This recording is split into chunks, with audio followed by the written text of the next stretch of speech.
If you've seen any of my system configurations videos before or talked to me in person at a show, you know that I always recommend using a right handle on your housing or dual train handle system. It just makes things easier to maneuver in the water. It adds strobe points.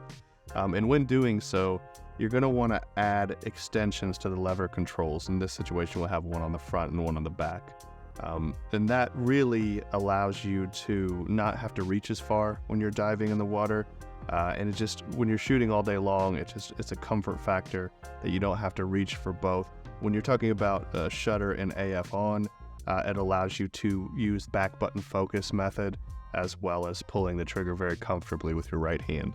Now you'll notice this lever control is on the larger DL housing in this case, or the DLM housing. It's the same lever for both housings, so installing this extension is very simple. You're going to want to use the hex key that came with your housing, and what you'll do is you'll use that to loosen the set screws in the lever itself. Once you have them loose, go ahead and just slide it off, set it aside, grab an extension, orient that set screw in a way that lets you get access to it, place it in the housing, use that same hex key to tighten it down, make sure it's snug, but you don't need to over tighten it. Grab that lever. That octagonal shape lets you choose where you find it to be most comfortable to access the control. For me, it's there. And then I will go back and I will snug down these set screws into the extension.